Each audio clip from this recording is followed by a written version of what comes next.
மகர ராசி அன்பர்களுக்கு இந்த பங்குனி மாதம் புதிய முயற்சிகள் நிறைய முயற்சி பண்ணிகிட்டே இருந்திருப்பீங்க. ஏன்னா வாழ்க்கையில் நீங்கள் வாங்காத அடி இல்லைன்னு சொல்லலாம், படாத கஷ்டம் இல்லைன்னு சொல்லலாம், செய்யாத முயற்சி இல்லைன்னு சொல்லலாம். இந்த இனி வரும் காலகட்டங்கள் எப்பவுமே பார்த்தீங்கன்னா மகர ராசி அப்படின்னு சொல்லும்போது பார்த்தீங்கன்னா நிறைய சாக்ரிஃபைஸ் நிறைய பண்ணியிருப்பீங்க வாழ்க்கையில். இந்த காலகட்டம் இன்னும் திரும்பவும் கூட ஆகாமல் இருந்திருக்கும். ஏன்னா அந்தளவுக்கு குடும்பத்துக்காக உழைச்சிட்டே இருந்திருப்பீங்க. இப்போ இந்த பங்குனி மாதம் என்ன செய்ய போகுது, எனக்கு இந்த மாதமாவது விடிவு காலம் பிறக்குமான்னு கேட்டிங்கன்னா கண்டிப்பாக விடிவு காலம் ஸ்டார்ட் ஆகிடுச்சு.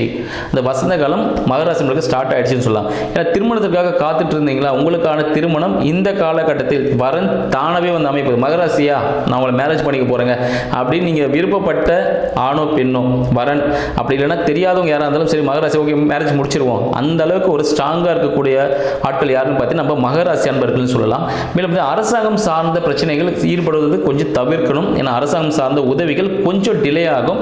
தந்தையாருடன் கொஞ்சம் உடல்நிலை சார்ந்த பிரச்சனைகள் ஏற்படுவதற்கான வாய்ப்புகள் உண்டு. தந்தையிடம் கொஞ்சம் சண்டை போடாமல் இருந்தீங்கன்னா நல்லா இருக்கும். சண்டை கிட்ட இந்த வாக்குவாதங்கள் ஏற்படுவதற்கு சான்சஸ் உண்டு. கவர்மெண்ட் ரிலேட்டடான விஷயங்கள் எதுவும் அரசுக்கு புறம்பான விஷயங்கள் எதுவும் செய்ய வேண்டாம். அப்படி செஞ்சீங்கன்னா அதனால் சில பெனால்டிஸ் கட்ட வேண்டியதுக்கான வாய்ப்புகள் இருக்கும்.